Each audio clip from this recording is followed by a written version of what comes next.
Hello friends, আশা করি সবাই ভালো আছো। আজকে বিভূতিভূষণ বন্দ্যোপাধ্যায়ের একটি ভূতের গল্প শোনাবো। গল্পটির নাম তারানাথ তান্ত্রিকের গল্প। তো শুরু করি চলো। সন্ধ্যা হইবার দেরি নাই।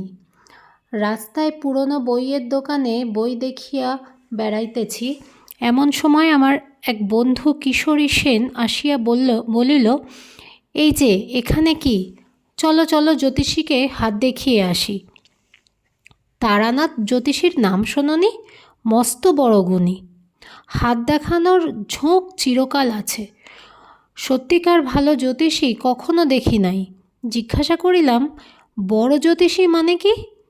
যা বলে তা সত্যি হয়? আমার অতীত ও বর্তমান বলতে পারে, ভবিষ্যতের কথা বললে বিশ্বাস হয় না। বন্ধু বলিল, চলোই না, পকেটে টাকা আছে। পকেটে টাকা আছে, 2 টাকা নেবে, তোমার হাত দেখিও, দেখো না বলতে পারে কি না। কাছেই একটা গলির মধ্যে একতলা বাড়ির গায়ে টিনের সাইনবোর্ডে লেখা আছে, এই স্থানে হাত দেখা ও কোষ্ঠী বিচার করা হয়। গ্রহশান্তির কবচ তন্ত্রোক্ত মতে প্রস্তুত করি, আসুন ও দেখিয়া বিচার করুন। বড় বড় রাজা মহারাজার প্রশংসাপত্র আছে, দর্শনই নামমাত্র। বন্ধু বলিল, এই বাড়ি। হাসিয়া বলিলাম, লোকটা বোগাস। এত রাজা মহারাজা যার ভক্ত, তার এই বাড়ি? বাহিরের দরজায় কড়া নাড়িতেই ভিতর হইতে একটি ছেলে বলিয়া উঠিল, কে? কিশোরী জিজ্ঞাসা করিল, জ্যোতিষী মশাই বাড়ি আছেন? ভিতর হইতে খানিকক্ষণ কোনো উত্তর শোনা গেল না। তারপর দরজা খুলিয়া গেল। একটা ছোট ছেলে উকি মারিয়া আমাদের দিকে সন্দিগ্ধ চোখে খানিকক্ষণ চাহিয়া দেখিয়া জিজ্ঞাসা করিল, কোথা থেকে আসছেন? আমাদের আসিবার উদ্দেশ্য শুনিয়া সে আবার বাড়ির ভিতর চলিয়া গেল।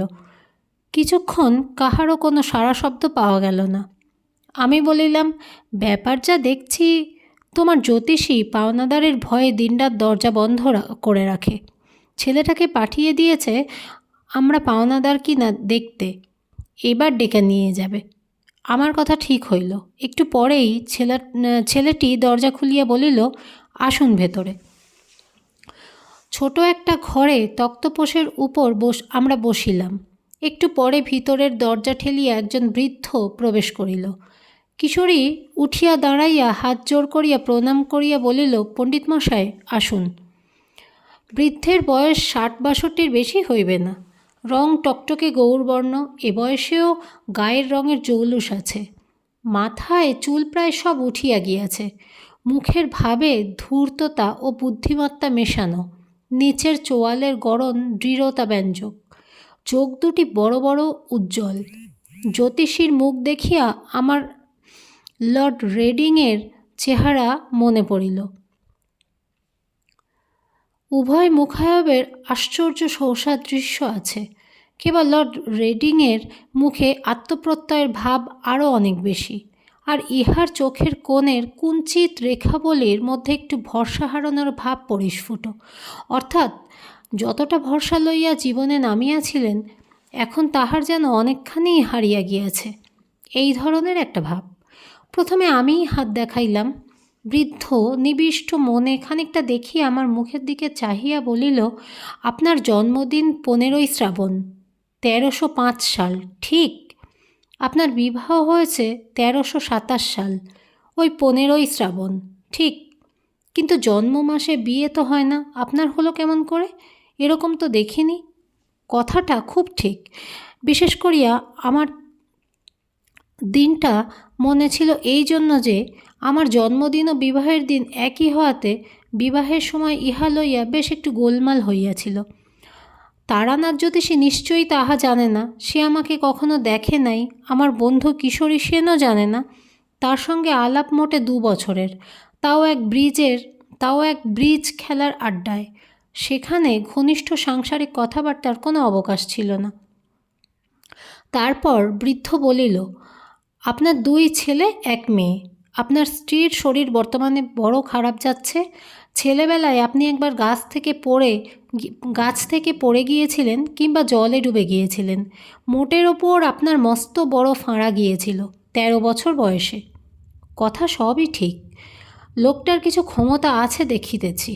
হঠাৎ তারানাথ বলিল, বর্তমানে আপনার বড় মানসিক কষ্ট যাচ্ছে, কিছু অর্থ নষ্ট হয়েছে, সে টাকা আর পাবে না, বরং আরও কিছু ক্ষতিযোগ আছে। আমি আশ্চর্য হইয়া উহার মুখের দিকে চাহিলাম। মাত্র 2 দিন আগে কলুটলা স্ট্রিটের ট্রাম হইতে নামিবার সময় 5খানা নোটশুদ্ধ মানিব্যাগটা খোয়া গিয়াছে। লজ্জায় পড়িয়া কথাটা কাহাকেও প্রকাশ করি নাই। তারানাথ বোধ হয় থট রিডিং জানে, কিন্তু আরও ক্ষতি হইবে তাহা কেমন করিয়া বলিতেছে? এটুকু বোধ হয় ধাপ্পা। যাই হোক, সাধারণ হাত দেখা গণকের মতো মন বুঝিয়া শুধু মিষ্টি মিষ্টি কথাই বলে না। আমার সম্বন্ধে আরও অনেক কথা সেদিন সে বলিয়াছিল। লোকটার উপর আমার শ্রদ্ধা হইল। মাঝে মাঝে তার ওখানে যাইতাম, হাত দেখাইতে যাইতাম তাহা নয়, প্রায় যাইতাম আড্ডা দিতে। লোকটার বড় অদ্ভুত ইতিহাস। অল্প বয়স হইতে সাধু সন্ন্যাসীর সঙ্গে বেড়াইতে বেড়াইতে সে এক তান্ত্রিক গুরুর সাক্ষাৎ পায়। তান্ত্রিক খুব শক্তিশালী ছিলেন। তাঁর কাছে কিছুদিন তন্ত্রসাধন করিবার ফলে তারানাথও কিছু ক্ষমতা পাইয়াছিল। তাহা লইয়া কলিকাতায় আসিয়া কারবার খুলিল এবং গুরুদত্ত ক্ষমতা ভাঙাইয়া খাইতে শুরু করিল।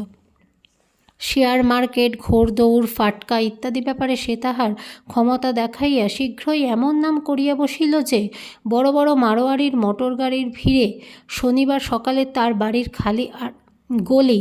বাড়ির গলি আটকাইয়া থাকিত। পয়সা আসিতে শুরু করিল অজস্র। যে পথে আসিল সেই পথেই বাহির হইয়াও গেল। হাতে একটি পয়সাও দাঁড়াইল না। তারানাথের জীবনে 3টি নেশা ছিল প্রবল: ঘোড়দৌড়, নারী ও সুরা।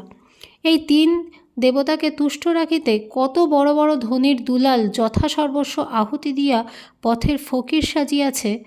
তারানাথ তো সামান্য গণৎকার ব্রাহ্মণ মাত্র। প্রথম কয়েক বৎসরে তারানাথ যাহা পয়সা করিয়াছিল, পরবর্তী কয়েক বৎসরের মধ্যে তাহা কর্পূরের ন্যায় উবিয়া গেল। এদিকে ক্ষমতার অপব্যবহার করিতে করিতে ক্ষমতাটুকু প্রায় গেল। ক্ষমতা যাইবার সঙ্গে সঙ্গে সত্যকার পসার নষ্ট হইল। তবুও ধূর্ততা, ফন্দিবাজি, ব্যবসাদারি প্রভৃতি মহৎ গুণরাজির কোনোটিরই অভাব তারানাথের চরিত্রে না থাকাতে সে এখনও খানিকটা পসার বজায় রাখিতে সমর্থ হইয়াছে। কিন্তু বর্তমানে কাবুলি তাড়াইবার উপায় ও কৌশল বাহির করিতেই তারানাথের দিবসের অধিকাংশ সময় ব্যয়িত হয়। তন্ত্র বা জ্যোতিষ আলোচনার সময়ই বা কই? আমার মতো গুণমুগ্ধ ভক্ত তারানাথ পসার নষ্ট হওয়ার পরে যে পায় নাই, একথা খুবই ঠিক। আমাকে পাইয়া তাহার নিজের উপর বিশ্বাস ফিরিয়া আসিয়াছে। সুতরাং আমার সহিত তারানাথের কেমন একটা বন্ধুত্ব জন্মিল। সে আমায় প্রায়ই বলে, তোমাকে সব শিখিয়ে দেব, তোমাকে শিষ্য করে রেখে যাব, লোকে দেখবে তারানাথের ক্ষমতা কিছু আছে কি না। লোক পাইনি এতকাল যে তাকে কিছু দিই। একদিন বলিল, চন্দ্রদর্শন করতে চাও? চন্দ্রদর্শন তোমায় শিখিয়ে দেব।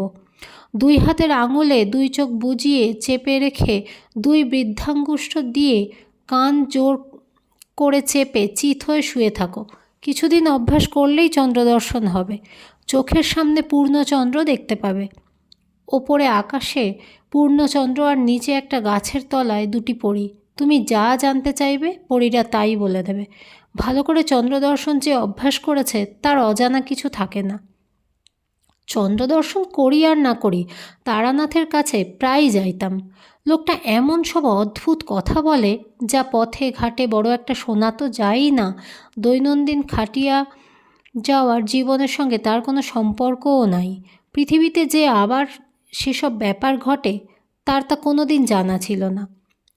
একদিন বর্ষার বিকেলবেলা তারানাথের ওখানে গিয়াছি। তারানাথ পুরাতন একখানা তুলোট কাগজের পুঁথির পাতা উল্টাইতেছে। আমাকে দেখিয়ে বলিল, চলো, বেলেঘাটাতে একজন বড় সাধু এসেছেন, দেখা করে আসি। খুব ভালো তান্ত্রিক শুনেছি। তারানাথের স্বভাবই ভালো সাধু সন্ন্যাসীর সন্ধান করিয়া বেড়ানো। বিশেষ করিয়া সে সাধু যদি আবার তান্ত্রিক হয় তবে তারানাথ সর্বকর্ম ফেলিয়া তাহার পিছনে দিনরাত লাগিয়া থাকিবে। গেলাম বেলেঘাটা। সাধুর ক্ষমতার মধ্যে দেখিলাম তিনি আমাকে যে কোনো একটা গন্ধের নাম করিতে বলিলেন। আমি বেলফুলের নাম করিতেই তিনি বলিলেন, পকেটে রুমাল আছে, বার করে দেখো। রুমাল বার করিয়া দেখি তাহাতে বেলফুলের গন্ধ ভুর ভুর করিতেছে। আমি সাধুর নিকট হইতে 5-6 হাত দূরে বসিয়াছি এবং আমার পকেটে কেউ হাত দেয় নাই। ঘরে আমি, তারানাথ ও সাধু ছাড়া অন্য কেহই নাই। রুমালখানাতে আমার নামও লেখা আছে। সুতরাং হাত সাফাইয়ের সম্ভাবনা আদৌ নাই। কিন্তু যে আশ্চর্য না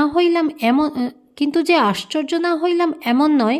কিন্তু যদি ধরিয়াই লই সাধু বাবাজি তান্ত্রিক শক্তির সাহায্যেই আমার রুমালে গন্ধের সৃষ্টি করিয়াছেন, তবুও এত কষ্ট করিয়া তন্ত্র সাধনার ফল যদি 2 পয়সার আতর তৈরি করায় দাঁড়ায়, সে সাধনার আমি কোনো মূল্য দিই না। আতর তো বাজারেও কিনিতে পাওয়া যায়। ফিরিবার সময় তারানাথ বলিল, না, লোকটা নিম্ন শ্রেণীর তন্ত্র সাধনা করেছে, তারই ফলে 2-1 সামান্য শক্তি পেয়েছে। তাই বা পায় কি করিয়া? বৈজ্ঞানিক উপায়ে কৃত্রিম আতর প্রস্তুত করিতেও তো অনেক তোড়জোড়ের দরকার হয়। মুহূর্তের মধ্যে একজন লোক দূর হইতে আমার রুমালে যে বেলফুলের গন্ধ চালনা করিল, তাহার পিছনেও তো একটা প্রকাণ্ড বৈজ্ঞানিক অসম্ভাব্যতা রহিয়াছে। কন্ট্যাক্ট অ্যাট আ ডিস্টেন্সের মোটা সমস্যাটাই ওর মধ্যে জড়ানো। যদি ধরি হিপনটিজম, সাধুর ইচ্ছাশক্তি আমার উপর ততক্ষণ কার্যকরী হইতে পারে যতক্ষণ আমি তাহার নিকট আছি। তাহার সান্নিধ্য হইতে দূরেও আমার উপর যে হিপনটিজমের প্রভাব অক্ষুণ্ণ রহিয়াছে, সে প্রভাবের মূলে কি আছে সেও তো আর এক গুরুতর সমস্যা হইয়া দাঁড়ায়। তারানাথের সঙ্গে তাহার বাড়ি গিয়া বসিলাম। তারানাথ বলিল, তুমি এই শ্রেণীর দেখছি আশ্চর্য হয়ে পড়লে, তবুও তো সত্যিকার তান্ত্রিক দেখনি। নিম্ন শ্রেণীর তন্ত্র এক ধরনের জাদু, যাকে তোমরা বলো ব্ল্যাক ম্যাজিক। একসময় আমিও ও জিনিসের চর্চা যে না করেছি তা নয়। ও আতরের গন্ধ আর এমন সব ভয়ানক ভয়ানক তান্ত্রিক দেখেছি, শুনলে পরে বিশ্বাস করবে না। একজনকে জানতাম, সে বিষ খেয়ে হজম করত। কিছুদিন আগে কলকাতায় তোমরাও এ ধরনের লোক দেখেছ। সালফিউরিক অ্যাসিড, নাইট্রিক অ্যাসিড খেয়েও বেঁচে গেল। জিভে একটু দাগও লাগলো না। এমন নিম্ন ধরনের তন্ত্রচর্চার শক্তি ব্ল্যাক ম্যাজিক ছাড়া কিছু নয়। এর চেয়েও অদ্ভুত শক্তির তান্ত্রিক দেখেছি। বন্ধুরা, আজকে এই গল্পটি এই অবধি, আর অল্প একটু বাকি আছে, সেটা পরের পর্বে নিশ্চয়ই দেব। তো গল্পটি ভালো লাগলে তোমরা আমার পাশে থেকো। ধন্যবাদ।